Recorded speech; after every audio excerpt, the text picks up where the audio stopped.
पहिल्यांदा लोकसभा आणि नंतर विधानसभेच्या निवडणुका पार पाडतील अशी परिस्थिती आहे। या निवडणुकीच्या दरम्यान मुद्द्याचं राजकारण झालं पाहिजे या दृष्टीने आमचा असणारा प्रयत्न आहे। वंचित बहुजन आघाडी आणि महाविकास आघाडी यांची जी बैठक झाली त्या बैठकीमध्ये आमचा आग्रह होता की BJPचं गव्हर्नमेंट आपण घालवणार असे आपली सगळ्यांची मनशा जरी असली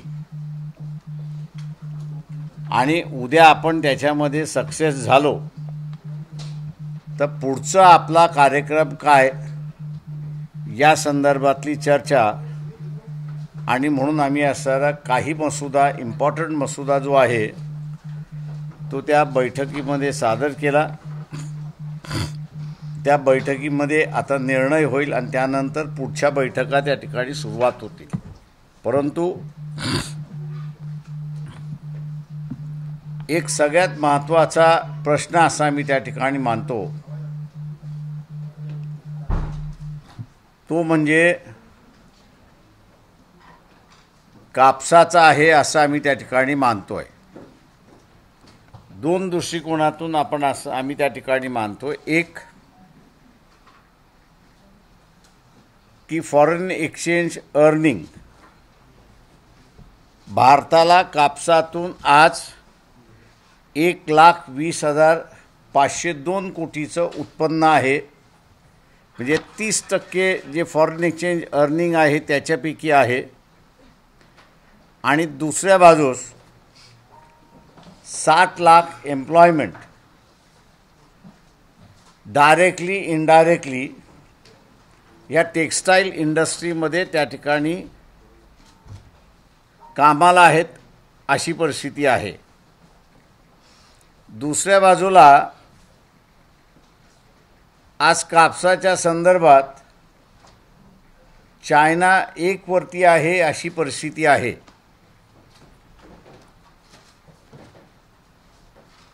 जगभरातून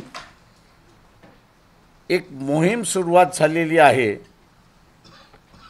आणि ती म्हणजे की चायनाचा असणारा जे फायनान्शियल क्लाउट इंटरनॅशनल मार्केटमध्ये आणि नेशनवरती आहे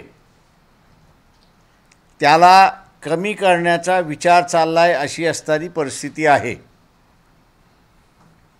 आणि त्या संदर्भात सेमी फिनिश्ड किंवा फिनिश्ड या स्वरूपाचं असणारं प्रॉडक्ट भारतामध्ये किती होते किती होत नाही याची असणारी पूर्णपणे चर्चा चाललेली आहे। बऱ्याच आंतरराष्ट्रीय बाजारपेठेमध्ये जे देश आहेत त्यांना चायनाच्या ह्या वर्चस्वातून बाहेर पडायचं आहे आणि ऑल्टरनेटिव्ह मार्केट त्या ठिकाणी बघतायत अशी परिस्थिती आहे। टोटल इंटरनॅशनल कापसाचं जे ट्रान्झॅक्शन आहे म्हणजे कॉटन आणि टेक्स्टाईल असं दोन्ही धरलं तर ते रफली 6 लाख कोटीच्या आसपास आहे अशी परिस्थिती आहे। भारताने याच्यापैकी 1 लाख कोटीचा व्यवहार सुद्धा असणारा भारतामध्ये आणला तर एम्प्लॉयमेंट हे जे 60 लाखाचं आज जे आहे हे 1,20,00,000 म्हणजे डबल होईल अशी असणारी परिस्थिती आहे। आणि म्हणून यासाठी ही इंडस्ट्री वाढवायची असेल आणि फॉरेन एक्सचेंजची गंगाजळ ही आपल्याला आणायची असेल तर कापूस उत्पादक हा जो फॅक्टर आहे आणि तो शेतकरी हा फॅक्टर आहे तर याला सांभाळणं सगळ्यात महत्त्वाचं आहे असं मी त्या ठिकाणी मानतोय। आज आपल्याला असं दिसतंय की कापसाचं सेक्टर जे आहे हे दरवर्षी श्रिंक होतंय, कमी कमी होत चाललेला आहे आणि तो सोयाबीन आणि इतर पिकांकडे वळतोय अशी परिस्थिती आहे। तेव्हा हा शेतकरी कापसावरतीच आधारित असला पाहिजे किंवा कापसाचं पीक त्यांनी घेतलं पाहिजे, यासाठी सेंट्रल गव्हर्नमेंटकडून किंवा स्टेट गव्हर्नमेंटकडून त्याला इन्सेंटिव्ह आज नाही अशी परिस्थिती आहे. बिगेस्ट एक्सपोर्ट अर्नर असतानासुद्धा त्याला नाही. पण त्याच्याच बाजूस आपण असताना बघितलं तर याच्यापेक्षा अर्धा व्यवहार हा सुरतमधला डायमंड मर्चंटमधला आहे. म्हणजे तो असणारा 50 ते 60 हजार कोटी ज्याला आपल्याला म्हणता येईल व्यवहार होत असतो आणि त्याला प्रचंड मोठ्या प्रमाणात इन्सेंटिव्ह दिल्या जातात. याचं कारण की तो व्यवहार सस्टेनेबल व्हावा म्हणून. आम्ही असताना त्या ठिकाणी हे मानतो आहे की जे कापूस पीक ज्याला म्हणता येईल की सेंट्रल गव्हर्नमेंटच्या किटीमध्ये 1,20,502 कोटी येतो. इथे शासनाने मदत केली पाहिजे आणि म्हणून आम्ही शासनाला प्रपोजल करतो आहे. शासनाने नाही केलं तर उद्या आम्ही सत्तेमध्ये आलो तर हे आम्ही राबवल्याशिवाय राहणार नाही अशी असणारी परिस्थिती आहे. महाराष्ट्रामध्ये दुसऱ्या पेजवरती आपण गेलात तर महाराष्ट्रामध्ये एकंदरीत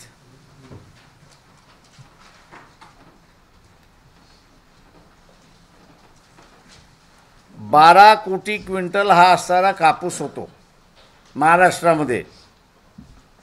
आम्ही असताना त्या ठिकाणी प्रपोजल असं करतोय किंवा उद्या सत्तेमध्ये आलो तर त्याच्यामध्ये शेतकऱ्याला असणारा 500 रुपये प्रति क्विंटल हे पणन महासंघ असताना बोनस म्हणून दिल्या जात होतं महाराष्ट्र शासनाच्या वतीने. तीच पद्धत इथे असताना पुन्हा त्या ठिकाणी सुरुवात शासनाने करावी. शासनाने नाही केली तर उद्या आम्ही सत्तेमध्ये आलो तर ते आम्ही असताना करणार आहोत.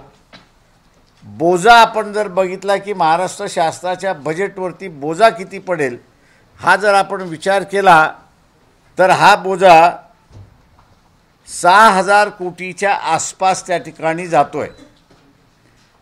सस्टेन करणं माझ्या अंदाजानं 6,000 कोटी हे जर आपण पाहिलं तर हे 3% 1 लाख म्हणजे 6% होतात. 1 लाख कोटीच्या आसपास हे करणं आणि डायमंडचं 50,000 कोटी टिकवण्यासाठी शासन हे त्यांना 12,000 कोटी त्या ठिकाणी दरवर्षी अनुदान म्हणून देतं आहे. हे अर्धच आहे आणि म्हणून त्याला असताना त्या ठिकाणी करावं अशी असणारी परिस्थिती आहे. दुसरा ह्या कापूस टिकवण्यामधला असणारा जो व्यावहारिक भाग आहे तो व्यावहारिक भाग या ठिकाणी की पिकिंगला कापूस वेचायला माणसं मिळत नाहीत अशी असणारी परिस्थिती आहे. आणि आत्ता सध्याचं असणारं जे रेट आहे त्या रेटमध्ये शेतकऱ्याला परवडत नाही अशी असणारी परिस्थिती आहे. आणि म्हणून आम्ही शासनाला असताना प्रपोज असं करतो आहे की नाहीतरी EGS महाराष्ट्रातलं नरेगा हे महात्मा गांधी योजना ती वेगळी पण महाराष्ट्रातली असणारी EGS जी आहे त्याचाही आज फंड कलेक्ट केला जातो आहे. त्याचाही टॅक्स हा नोकरीमध्ये जो आहे सेल्फ एम्प्लॉयमेंट जो आहे वकील डॉक्टर म्हणून आहे तो सगळेजण भारतात आहेत. तो वर्षाला 32,000 कोटीच्या आसपास आहे अशी परिस्थिती आहे. आम्ही शासनाला असं सुचवतो आहे त्या सगळ्या ह्याच्यामध्ये किंवा उद्या शासनाने इम्प्लिमेंट केलं नाही आणि कदाचित आमचं असणारं सरकार आलं तर आम्ही ते इम्प्लिमेंट केल्याशिवाय राहणार नाही. जो कापूस वेचणारा आहे त्याचं रेकॉर्ड केल्या जाईल BDOकडे आणि EGSच्या फंडामार्फत शेतकरी त्याला पिकिंगचा रेट काय देतो हा वेगळा आहे पण शासन त्याला ज्याला आपल्याला म्हणता येईल की 1 किलो पाठीमागे म्हणजे 1 किलो असेल क्विंटल असेल त्यांनी जो वेचलेला असेल त्या सगळ्या ह्याच्यामध्ये त्याला आम्ही असणारा 5 रुपये शासनाकडून EGS म्हणणं सप्लिमेंटरी मजुरी म्हणून त्या ठिकाणी असणारं देण्याचं आम्ही असणारा प्रस्ताव त्या ठिकाणी करतो आहोत. कापूस हा दिवसेंदिवस आम्ही जे बघतो आहोत तो कमी कमी होत चाललेला आहे आणि भारतातलं 30% फॉरेन एक्सचेंज अर्निंग जे आहे हे कापसामधनं आणि टेक्स्टाईलमधनं आहे. ते राहिलं तर आपली फॉरेन एक्सचेंजवरती वर्ल्ड बँकवरची डिपेंडेबिलिटी त्या ठिकाणी कमी होत आहे. आणि मी दुसरं जसं म्हणालो की टेक्स्टाईल इंडस्ट्री ही असणारी इंटरनॅशनली $6 ट्रिलियन असणारी ही इंडस्ट्री आहे. व्यवस्थित जर प्लॅनिंग इथे झालं तर येणाऱ्या 5 वर्षामध्ये आपण असणारं ॲटलिस्ट 30% ती भारतामध्ये यायला तयार आहे. आणण्याचा काहीही प्रयत्न करण्याची गरज नाही.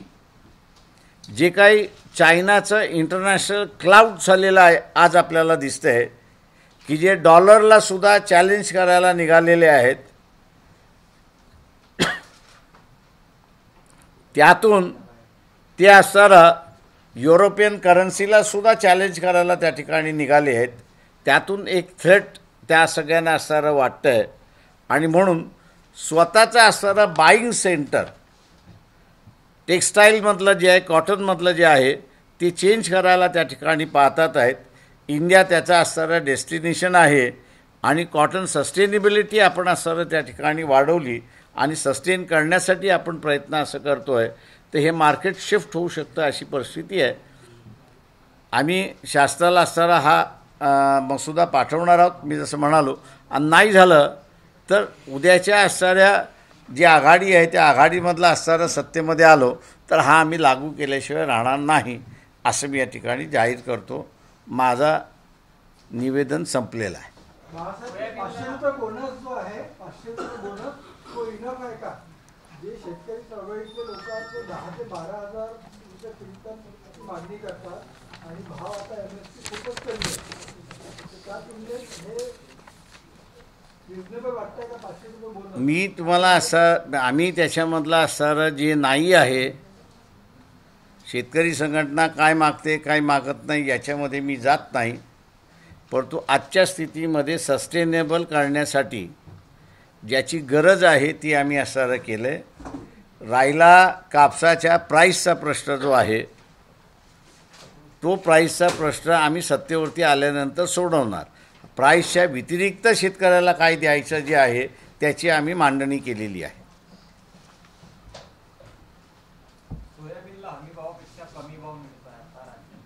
हा लोक शेतकऱ्यांनी आम्ही सरळ म्हणतो की तुम्ही आम्हाला सत्ता द्या आम्ही ह्याचं सगळं नॅरेटिव्ह बदलून देऊ तुम्हाला. कारण का आमचं असणारं ट्रेडरचं गव्हर्नमेंट राहणार नाही. कॉटनच्या कापसाला जास्त महत्व होतं भारताचा पण कॉटनचा कापूस तयार होत नाही आहे त्याच्यावर काय सरकार करणार आहे? मी आता मांडलं आपल्यासमोर त्या ठिकाणी काय करणार आहोत आम्ही ते. हा जो मुद्दा तुम्ही मांडलाय कापसाचा हा मुद्दा महाविकास आघाडीची तुमची जी बैठक आहे त्याच्यामध्ये तुम्ही मांडलेला आहे तर सगळ्या पक्षांचं एकमत झालंय का या मुद्द्यावरती की निवडणुकांना समोर जाताना हा मुद्दा समोर घेऊन जाता आणि सत्तेमध्ये आल्यानंतर कापसाला भाव द्यायचा? ते म्हणून मी जे आग्रह धरला होता त्या पहिल्या बैठकीमध्ये वंचितच्या वतीने किंवा आम्ही नुसतं शीट शेअरिंग आणि मोदी हटवा ह्याच्यामधला आमचा असणारा इंटरेस्ट फार कमी आहे. इथे आपला असणारा मसुदा जर रेडी असेल आणि तो आपण करणार असू तर मग मोदींना हटवण्याचा आणि आपलं सरकार आणण्याची ही चर्चा होऊ शकते. त्याच्यामुळे पहिल्यांदा जे आहे ते आपला मिनिमम कशावरती अंडरस्टँडिंग होतं आहे याचा असणारा मसुदा तयार करायचा आहे आणि तो प्रत्येक पॉलिटिकल पार्टीज त्या ठिकाणी सबमिट करून पुढच्या कमिटीच्या बैठकीपर्यंत तो अजेंडा येऊन मान्यता झाला की सेकंड फेजमध्ये मग असणारा सीट डिस्ट्रीब्युशनची चर्चा होईल. बाळासाहेब माझा एक प्रश्न आहे जानेवारीच्या पहिल्या आठवड्यामध्ये महाविकास आघाडीतर्फे तुम्हाला एक पत्र पाठवण्यात आलं होतं आणि त्याच्यात हा उल्लेख केला होता की आगामी निवडणूक झुंडशाहीने वेगळा निकाल लावला तर ही शेवटची निवडणूक ठरेल. तुमचं या पत्राविषयी काय मत आहे? माझे हे संपू द्या, मग मी येतो. बाळासाहेब, तुमची नागपूरला पत्रकार परिषद आहे, परंतु या पत्रकार परिषदेमध्ये तुमचे जे नागपूर शहराचे जे अध्यक्ष आहेत त्यांना बाजूला सारलेलं आहे, तुम्ही त्यांना सन्मान नाही. हे प्रश्न असं आहे, ही महाराष्ट्राची बैठक आहे, त्याच्यामुळे महाराष्ट्राचे जे ज्येष्ठ नेते आहेत ते माझ्याबरोबर आहेत. ही जिल्ह्याची पत्रकार परिषद असते, त्यावेळेस आम्ही ते प्रोटोकॉल करून बसतो त्याच्यामध्ये. तुम्ही म्हणालात की हा मोदी हटावा मुद्दा नंतरचा आहे, पण विरोधी पक्ष आपण पाहिलं असेल तर वातावरण निर्मिती करतात आहे की सगळ्यांनी ज्यांना ज्यांना मोदींना आठवायचं त्यांनी एकत्र यावं, तर मग तोच मुद्दा घेऊन समोर जातील, बाकीचे मुद्दे घेणार एकमत होईल असं वाटतं का तुम्हाला? 77 मध्ये एकजूट झाली आणि त्याच्यानंतर ती फुटली. 77चा सुद्धा असणारा तोही काळ मी बघितलेला आहे. त्यावेळेस असं होतं की लोकशाही इस्टॅब्लिश करणं याच्यापुरती मर्यादित होती. ती लोकशाही एकदा इस्टॅब्लिश झाली 77 साली इंदिरा गांधी आणि काँग्रेसला पाडल्यानंतर, त्याच्यानंतर मग प्रश्न आला की कॉमन अजेंडा करा. आणि त्या कॉमन अजेंड्यावरनं एवढे डिफरन्सेस होते की ते फुटल्याशिवाय त्यांना दुसरा मार्ग, म्हणजे वेगवेगळं जाण्याशिवाय दुसरा मार्ग नव्हता. तो अनुभव गाठीशी आहे किंवा याही आघाडीचं ते होऊ नये या दृष्टीने BJP RSSचं गव्हर्नमेंट आपल्याला घालवायचं आहे. पण उद्या गेलं आणि आपण बसलो तर 77ची पुन्हा परिस्थिती होऊ नये याचीच फक्त मी दक्षता घेतो आहे. कापूस उत्पादक शेतकऱ्यांसंदर्भात तुम्ही मुद्दा मांडला, पण इतरही उत्पादक शेतकरी आहेत त्यांच्यासाठी काय नेमका मसुदा प्लॅनिंग? ते आम्ही असणारे एक नॅशनल क्रॉप आणि इथल्या असणाऱ्या आंतरराष्ट्रीय याच्याशी संबंधित आहे, त्याच्यातला असणारा एक क्रॉप आम्ही असणारा घेतला आणि तो लोकांसमोर मांडलेला आहे. उरलेल्या शेतकऱ्यांच्या जो पीक हे आहे तिथे जे आम्ही असणारा समितीच्या मसुद्यामध्ये आम्ही असणारा जे लिहिलेलं आहे ते म्हणजे की APMC हा जो कायदा आहे, या APMCच्या कायद्यामध्ये आम्ही 2 दुरुस्त्या सजेस्ट केलेल्या आहेत. एक दुरुस्ती डायरेक्टरच्या संदर्भातली आहे आणि दुसरी दुरुस्ती ट्रेडर जो रजिस्टर आहे त्याच्या संदर्भातली आहे. त्या दुरुस्त्या आम्ही अशा त्या ठिकाणी हे करायला बघतो आहे की जे डायरेक्टर बोर्ड आहे APMCचं, ते त्यांचा प्रत्येकाचा असणारा एक एरिया असतो. त्यांच्या एरियामध्ये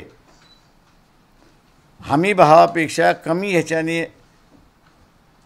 व्यापार झाला असेल, खरेदी झाली असेल आणि त्यांनी थांबवण्याचा किंवा त्याचा माल विकत घेण्याचा प्रयत्न केला नसेल तर त्याला गुन्हेगार म्हणून ठरवण्यात यावं आणि गुन्हेगारी शिक्षा त्याला त्या ठिकाणी झाली पाहिजे. हा एक बदल आम्ही असताना त्या ठिकाणी सुचवतो आहे. आणि दुसरा बदल ट्रेडरच्या संदर्भातला आहे. त्यांनी जर हमी भावापेक्षा कमी ह्याच्यामध्ये माल विकत गेला तर त्याला 7 वर्षाची शिक्षा ही आम्ही प्रपोज केलेलं आहे आमच्या ह्याच्यामध्ये. आम्हाला असं वाटतं आहे की इथे केंद्र शासन जे हमी भाव देते त्याची अंमलबजावणी करायची असेल तर या 2 दुरुस्त्या APMCच्या कायद्यामध्ये केल्या तर शेतकऱ्याला रिलीफ मिळेल असं आम्ही त्या ठिकाणी मानतो. सर, हे कॉमन मिनिमम प्रोग्राम जो दिलेला आहे तो फक्त हा एकच विषय आहे का आणखी काही? नाही, आणखीन बरेच आहेत. आम्ही एकंदरीत असणारा 31 विषय त्या ठिकाणी दिलेले आहेत. 31 म्हणजे मॅनिफेस्टोमध्ये 31 विषय असतील असं गृहीत धरायचं? मॅनिफेस्टोमध्ये किती विषय असतील? अजून त्याच्यामध्ये येतील ना. इतर घटक पक्षांनी सादर केले ते इतर घटक पक्ष सादर करतील. आम्ही जे कमिटीला सादर केलं त्याचं मी म्हणतो आहे की आम्ही 31 मुद्द्यांचा मसुदा सादर केलेला आहे. आपण 5 रुपये पर किलो आपण म्हटलं आहे प्लकिंगसाठी जे कास्तकाराला आपण देणार आहे, तर 5,000 रुपये क्विंटल आपण धरू शकतो त्याला, की MSPच्या व्यतिरिक्त हे आपल्याला हे MSPच्या व्यतिरिक्त आहे. दिस विल बी महाराष्ट्र गव्हर्नमेंट आम्ही आलो तर, नाही तर उद्या केंद्र शासनानं आलं तर केंद्र शासनामध्ये सुद्धा ही प्रोव्हिजन करू. सर हे जे 31 विषय दिले आहेत, काँग्रेसचं नेहमी राहिलेलं आहे की उद्या आघाडी झाली नाही तर ते तुमच्यावर आरोप लावून वेगळे होऊन जातील. ह्या 31च्या विषयाबद्दल 31ही विषय कॉमन मिनिमम प्रोग्राममध्ये मान्य झाले तरच आघाडी होईल असं काही असं काही नाही आहे. मिनिमम अंडरस्टँडिंग हे आपलं सगळ्यांचं झालं पाहिजे हा एक भाग आहे. आणि दुसरा भाग मिनिमम अंडरस्टँडिंग होणार नाही असं गृहीत धरून चालू आपण कुठकुठल्या टोकांमध्ये आहोत त्या इश्यूवरती याची क्लॅरिटी एकत्र येणाऱ्या पक्षाला असली पाहिजे. जर ती क्लॅरिटी नसेल तर मग आपण आघाडीमध्ये हा इश्यू किती रेटायचा नाही त्याच्या मर्यादा तुम्हाला लक्षात येतात. सर, अनुसूचित जातीच्या आरक्षणाच्या वर्गीकरणासंदर्भामध्ये मी नंतर येतो, हे पहिल्यांदा संपवतो. आघाडी समजा झाली तुमची, तर तुमच्या नागपूरच्या सीटसाठी आग्रह राहणार आहे का वंचित आघाडी? मी तुम्हाला म्हटलं पहिल्यांदा आमचा असणारा हा कार्यक्रम होईल. सेकंड फेजमध्ये सीट डिस्ट्रीब्युशनची चर्चा सुरुवात होईल. फायनल किती सीटवर आपलं कॉम्प्रोमाइज करणार आहे? सीट शेअरिंगची चर्चा अजून सुरुवात झालेली नाही. 12 डिमांड कॉम्प्रोमाइज कितीवर करणार? आम्ही कोणावरतीही काहीही डिमांड केलेली नाही. ते TV चॅनलवाल्यांचं फिक्शन ऑफ इमॅजिनेशन असं एक नाटक आहे, त्याच्यातलं आहे ते. 12-12चा फॉर्म्युला दिलाय किंवा चर्चा होत नव्हती त्यावेळेस आम्ही दिलेला फॉर्म्युला आहे तो. चिन्ह पण गेलेलं आहे बाळासाहेब त्यांचं. शरद पवार गटात शरद पवारांचं चिन्ह आणि पक्ष पण गेलेलं अजित पवार गटांना मिळालेलं आहे, म्हणजे त्यांचं झालेलं आहे. तर तुम्ही 12-12 बोलली होती, आता यांच्याकडे काहीच नाही एकीकडे. ठीक आहे, शरद पवारांचा पक्ष आणि चिन्ह गेलंय. शरद पवार तिथे आहेत तिथेच आहेत ना. आपण पाहिलं महाविकास आघाडीमध्ये तर आता शिवसेना गट उरलेला आहे आणि राष्ट्रवादीचा गट उरलेला आहे. तर कसं डिस्ट्रीब्युशन होणार आहे? तुम्ही पण आता त्याच्यामध्ये आता ते 2 गट आहे आणि मग काँग्रेस आहे आणि वंचित आहे, तर मग कसं होणार आहे त्याच्यामध्ये? वरचढ कोण असेल? ते वरचढ माझ्या अंदाजानं कोणी असेल कोणी नसेल हा या ह्याच्यामध्ये मी जात नाही. पण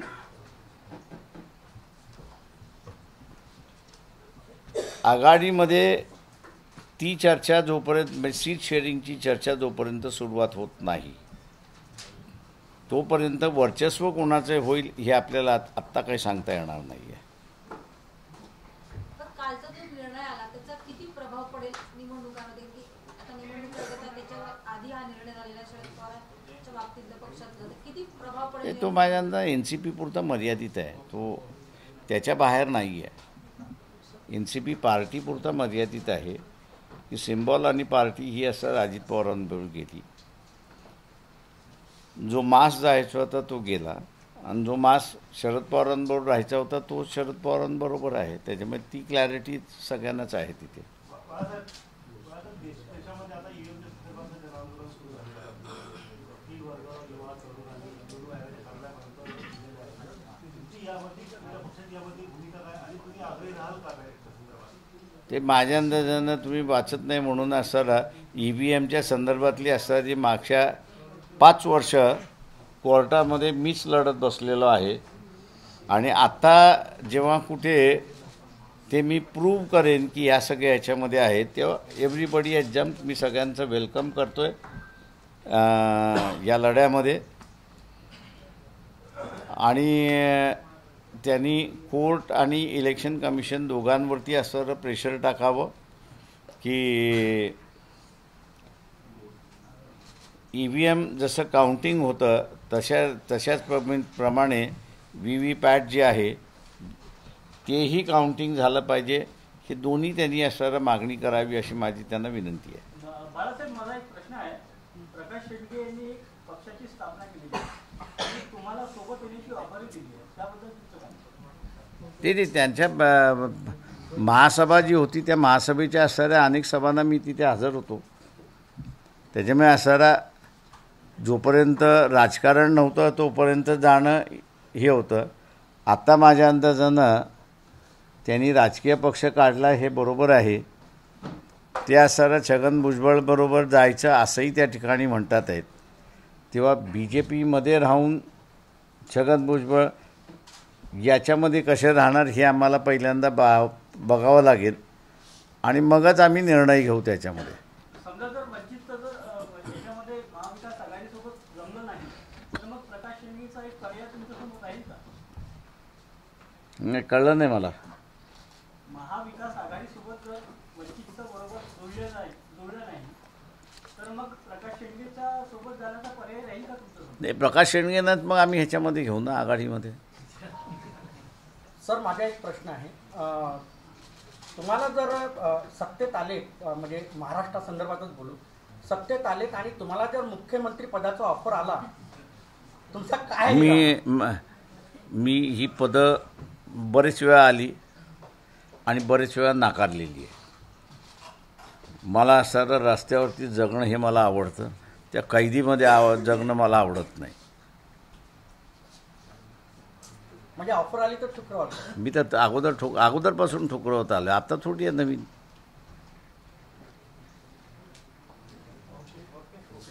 ओके, चलो चला. अच्छा, हिंदी एक मिनिट. हां, प्लीज बसा. बाळासाहेब, प्रश्नाचं उत्तर नाही मिळालं. संवैधानिक लोकशाही देशामध्ये इतकं गंभीर पत्र तुम्हाला पाठवलं की ही शेवटची निवडणूक असेल तर आघाडी. कोणी पाठवलं पत्र? महाविकासने पहिलं पत्र जे पाठवलं त्याच्यामध्ये हे झुंडशाही आहे असे. आता त्यांनी त्यांचं मनोगत लिहिलं.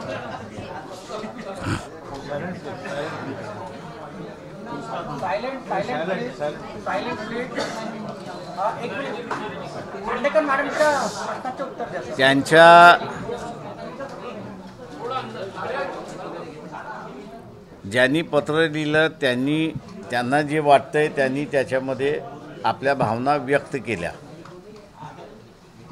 आता व्यक्त केल्यानंतर एक पथ्य पाळलं पाहिजे असं मला वाटतंय. ते म्हणजे की कुठलाही इश्यू न करता एकत्र राहिलं पाहिजे, एवढं फक्त त्यांनी पाळावं. हां,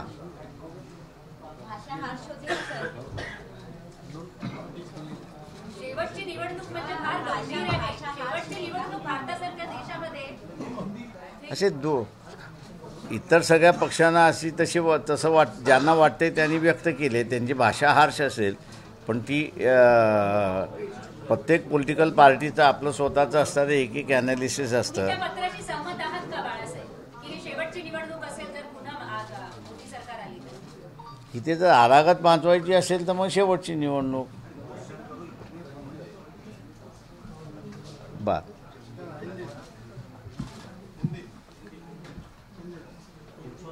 देश में जो है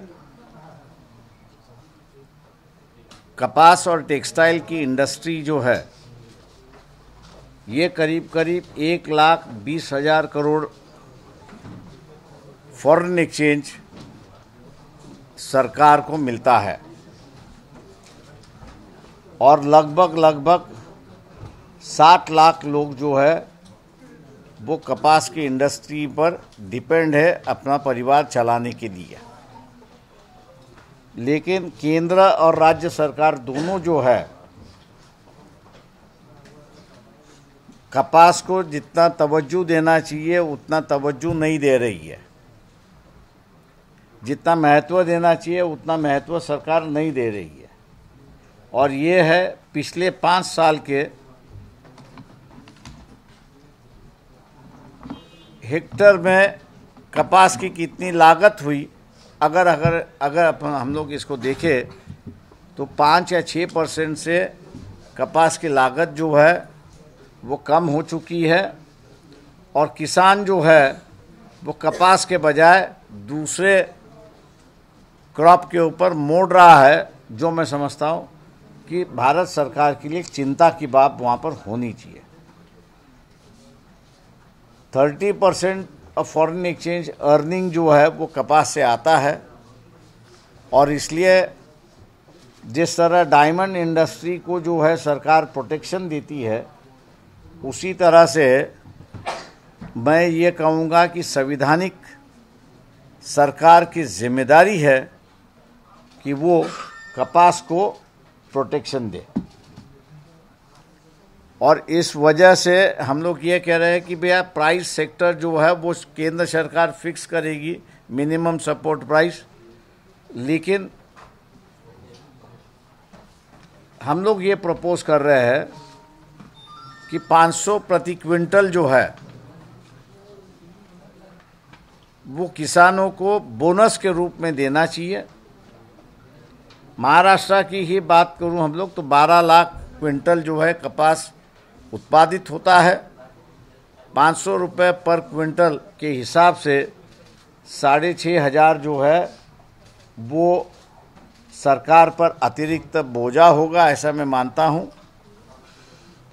और साथ ही साथ जो कॉटन पिकर है, लेबरर है,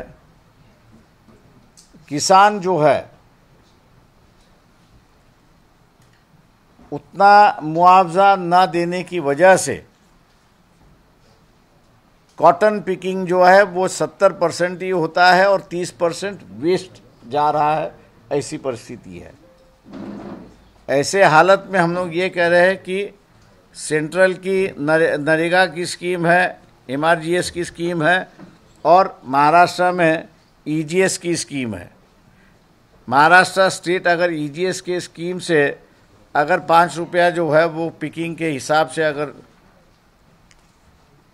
काश्तकारों को देता है तो मैं समझता हूँ कि ये जो 30% वेस्ट जा रहा है इसको हम लोग रुका सकते हैं और एक नई इंडस्ट्री यहाँ पे शुरुआत हो सकती है। मैं अगर कपास की अंतर्राष्ट्रीय बात कहूँ तो 1 नंबर पर चाइना है, दूसरे नंबर पर अमेरिका है, तीसरे नंबर पर भारत है, ऐसी परिस्थिति है। लेकिन चाइना और भारत में काफ़ी बड़ा अंतर है, ऐसी परिस्थिति है। दुनिया जो है चाइना का जो फाइनेंशियल क्लाउड बन चुका है और फाइनेंशियल क्लाउड की वजह से उनका दूसरा डिपार्टमेंट भी जो एक्सरसाइज कर रहा है उससे छुटकारा चाह रहे हैं। और इसलिए कॉटन परचेस जो है, कॉटन के जो फिनिश प्रोडक्ट जो है वो चाइना से ना लेते हुए अगली जगह अलग अलग मार्केट ढूंढने की उनकी कोशिश है। सरकार अगर कपास को सपोर्ट करती है तो मैं ये समझता हूँ कि जो 60 लाख डायरेक्ट एम्प्लॉयमेंट है वो 5 साल में 1,20,00,000 वहाँ पर हो सकते हैं। और ये जो अर्निंग है 1,20,000 करोड़ जो है वो 2 लाख करोड़ तक हो सकती है, क्योंकि ये इंटरनेशनल नेशंस जो है उनकी मंशा है कि हमको चाइना से मार्केट शिफ्ट करना है। मैं समझता हूँ कि सरकार ने इसका बेनिफिट लेना चाहिए और सरकार के सामने हमने प्रपोजल रखा है। अगर सरकार इस प्रपोजल को नहीं स्वीकारती है तो हम अगर सरकार में आएँ तो इस प्रपोजल को लागू करेंगे और कपास की जो इंडस्ट्री है इसको प्रोटेक्ट करेंगे, यह हम लोग ऐलान करते हैं। उत्तराखंड में यूनिफॉर्म सिविल कोड लागू किया गया है, जल्द ही पूरे देश में बीजेपी से लागू करने वाली है। आप किस तरह से देखते हैं, ये अच्छा है या बुरा है? देखिए, आर्टिकल 25 एंड 26 आपको रिलीजियस फ्रीडम देती है और रिलीजियसली आप अपनी लाइफ गुजार सकते हो। कंडीशन सिर्फ एक ही है कि वो किसी भी फंडामेंटल राइट से कॉन्फ्लिक्ट ना हो, ऐसी एक परिस्थिति है। ये अगर कॉमन सिविल कोड लाते हैं तो मेरे ख्याल से उसका प्रारूप देखना होगा कि उसका प्रारूप क्या है। अगर सरकार अगर ये कहना चाहते हो कि सरकार कॉमन सिविल कोड थोप सकती है तो इनको पूरा संविधान जब तक बदलते नहीं तब तक ये थोप नहीं सकते। सिर्फ ये होगा कि आपको आपके पर्सनल लॉ है, शायद पर्सनल लॉज है, उसके मुताबिक आपको ज़िंदगी गुजारना है। या ये कॉमन सिविल कोड के मुताबिक आपको ज़िंदगी गुजारना है। तो ये दोनों इशू जो है मैं समझता हूँ क्लैरिटी है लोगों में, अभी पहला था नहीं लेकिन अभी लोगों में क्लैरिटी है। जिनको कॉमन सिविल कोड मानना है वो कॉमन सिविल कोड मानेंगे, जिनको कॉमन सिविल कोड मानना नहीं है वो अपने पर्सनल लॉ के मुताबिक यहाँ पर चलेगा। और मैंने जैसे कहा कि ये अधिकार जो है आर्टिकल 25 और 26 के माध्यम से जो है वो सरकार, वो हर इंसान को यहाँ पर अधिकार दिया हुआ है। सर, शेड्यूल कास्ट के रिजर्वेशन में क्लासिफिकेशन होना चाहिए, इसके ऊपर सुप्रीम कोर्ट में हियरिंग चल रही है, इसके ऊपर आपके पक्ष का और आपका क्या कहना है? देखिए, इसमें क्लासिफिकेशन किस ग्राउंड, क्लासिफिकेशन जो है इस क्लासिफिकेशन की ज़रूरत है ऐसा मैं मानता हूँ, लेकिन इस क्लासिफिकेशन का मुद्दा क्या हो।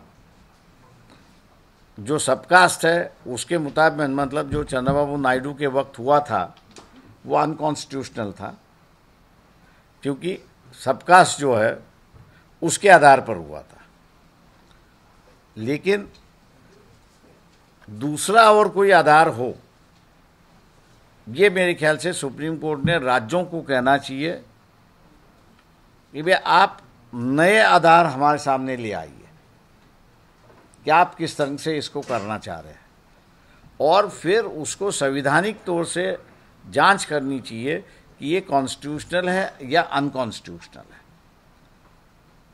क्योंकि जात विरहीन सोसाइटी बनाना ये संविधान का मूल सिद्धांत है, और ये मूल सिद्धांत को आप अगर कहोगे कि नहीं हम सबका सुप्रीम कोर्ट मान्य करती है और उस पर कानून बनाती है, तो ये जजमेंट पूरा संविधान के खिलाफ है।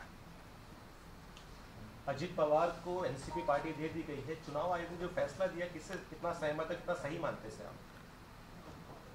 देखिए, मैं इस बात से पूरी तरह से कि उद्धव ठाकरे ने भी और एनसीपी ने भी वो जो section 15 of the symbols distribution act है 1967, उसकी वैधता जो है कोर्ट के सामने ले आनी चाहिए। वो जब तक नहीं आते तब तक एक सुप्रीम कोर्ट का पुराना निर्णय है इंदिरा गांधी के वक्त, सादिक अली वर्सेस कांग्रेस पार्टी, जिसमें उन्होंने कहा है कि इलेक्शन, मतलब उस वक्त जो है पॉलिटिकल पार्टीज रजिस्टर्ड नहीं थी। ये जो पॉलिटिकल पार्टी रजिस्ट्रेशन करने का जो क्लॉज है वो 87-89 में आ गया है, और उसके बाद फिर रजिस्ट्रेशन हुआ है। पहला जो था वो पॉलिटिकल पार्टी जो है वो किसी के यहाँ रजिस्टर्ड नहीं होती थी। इलेक्शन कमीशन कहते तुम्हारा नाम यहाँ पे रजिस्टर्ड करो, और इसलिए सादिक अली के जजमेंट में ये कहा कि इस पर कोई कानून नहीं है, इसलिए इलेक्शन कमीशन ही इसको देखे। वही एक निर्णय है कि जिस पर शिवसेना का भी निर्णय पर आधार है और एनसीपी के निर्णय पर आधार है। जब पार्लियामेंट ने कहा है कि भैया पॉलिटिकल पार्टी आप रजिस्टर करो, और उसमें अगर झगड़े होते हैं तो वो सिविल झगड़े हो गए, और वो सिविल झगड़े अगर हो गए तो सिविल कोर्ट को अधिकार है, इलेक्शन कमीशन को नहीं। सीधी बात है। महाविकास आघाड़ी छोड़ के नीतीश कुमार आज प्रधानमंत्री। एबीपी माझा, उघडा डोळे बघा नीट।